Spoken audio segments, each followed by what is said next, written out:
All right, thanks for coming out, guys. My name is Tom Gooding. Today I'm going to be talking about principles of adaptation and then this theory of overtraining, which is kind of the core of my dissertation right now as a second-year student in the nutrition and exercise program here for the PhD. So I'm sure we've all seen the 2018 physical activity guidelines for Americans. We most likely heard that we should be experiencing 150 minutes of aerobic, a moderate aerobic physical activity a week, or 75 minutes of vigorous aerobic activity. And that also includes 2 days of muscle strengthening-based activities. So that's the bare minimum that we should be performing as Americans, and unfortunately, the majority of us do not meet these guidelines. I want to throw that out there because that's kind of one end of the spectrum, and this is where a lot of great research and literature comes out of. This is definitely an epidemic.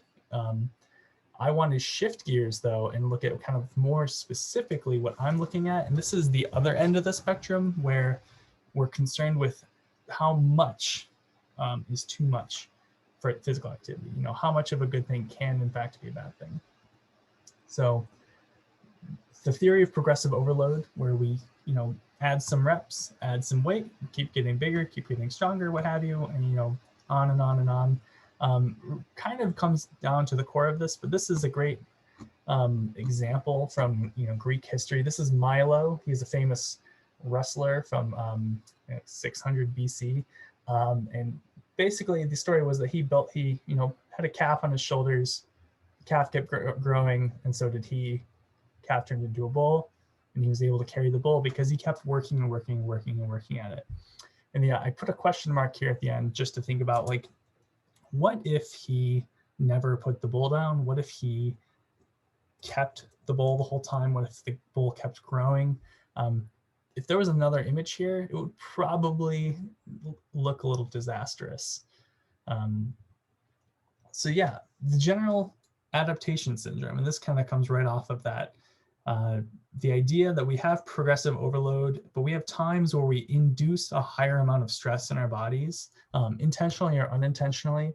And that comes into this alarm phase where we actually see a decrease in our homeostatic mechanisms. And this may look to you like fatigue. It may look like you're sore for an excessive period of time. Maybe you have delayed onset of muscular soreness.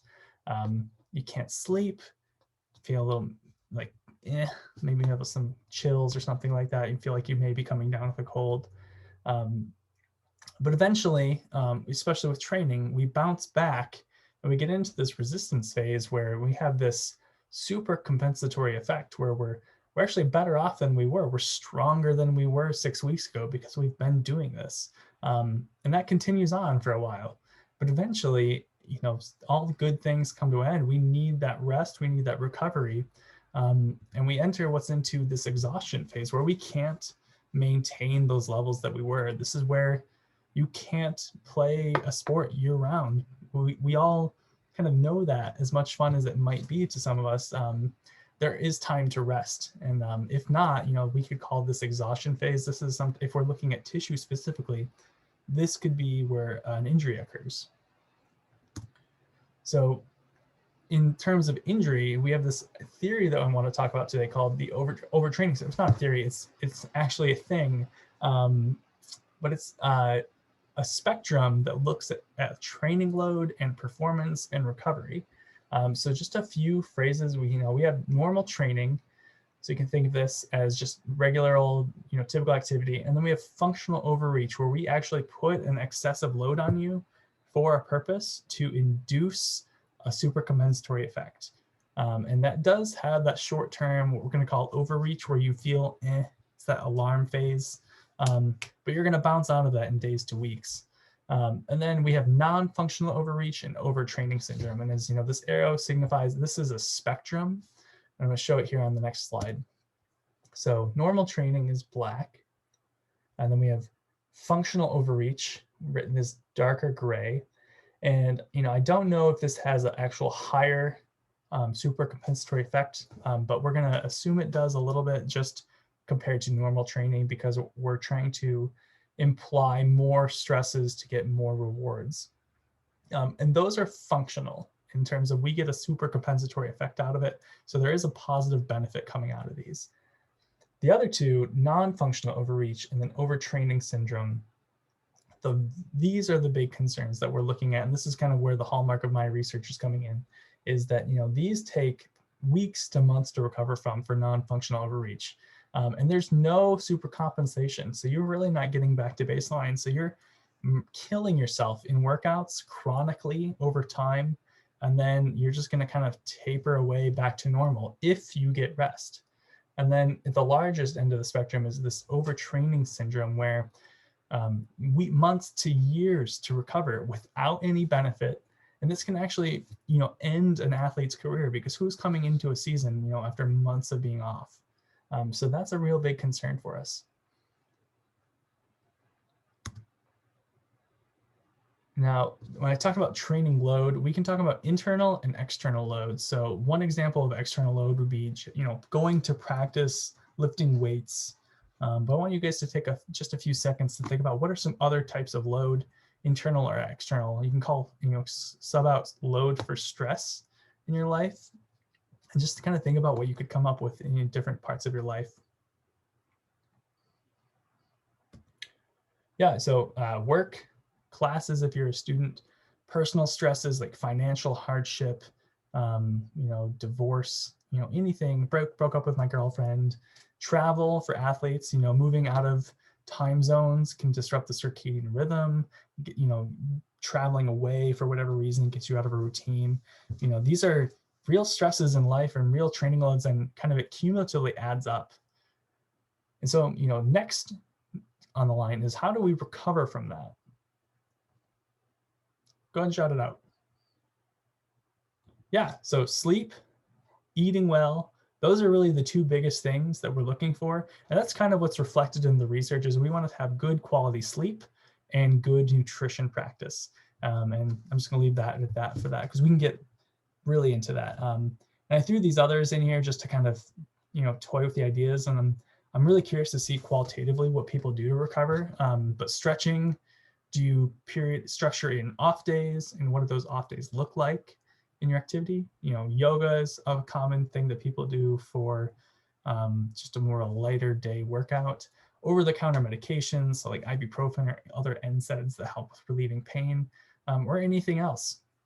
And what we're trying to do here, especially in my research, is, we're trying to see where's the boundary between, sufficient load and recovery that prevents this kind of this no man's land where, this is functional, this is healthy, this is not healthy. And we don't really know where the line is in research. And so that's what I'm trying to look for in my research currently. These are two great papers. I know I don't have a lot of time for you guys today, but I just wanted to put these out here so you have them. The Prevention, Diagnosis, and Treatment of Overtraining Syndrome is a great paper. It came out in 2013. Huge joint statement. And what this did is really kind of clarify the literature and the terms.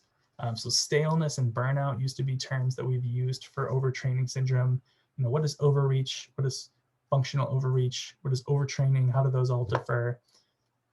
And then a few years later, in 2016, this paper, How Much is Too Much, came out. I really thought they marry well together. It's a really good overview of the topic. And what this is talking about is just, that internal and external load, like I mentioned, that kind of tries to point out all of these different things. And just one big thing about overtraining syndrome and all of these, disorders is they are only diagnosed retroactively. So after someone's already manifested these symptoms, after they've had it for who knows how long, and if it's an athlete, it's probably in season, which is a really big time for them in their career. That's not great. And there's not a great management tool for it because we don't have good diagnostic criteria. So what do we do other than retroactively diagnose it and, make sure people aren't pushing themselves too much, and we don't know how much is too much. So it's just this kind of weird nebulous idea that really fascinates me. And my mentor, Dr. Haverkamp, came up and, brought it up to me, and we've been running with it. But those are kind of the questions that we ask ourselves with this literature. So what I want to ask you guys for next time when we talk about this some more is, how do you assess all of the different loads in your life? And this will be up in your Blackboard discussion. Go ahead and talk about it. Make sure to comment on two other people's, and then we'll just get a dialogue going for it. What does too much feel like? So if you ever worked out for, if you were an athlete in college or high school and you had like a 15-week season, how did you feel right at the end of your season? Were you pretty beat up and banged around? Did you get colds more frequently in season for any reason? And then, what did you do to recover for that? Who did you talk to? Did you focus on your sleep, or did you just kind of deal with it and then eventually it went away? So we'll start up there next time. Thanks.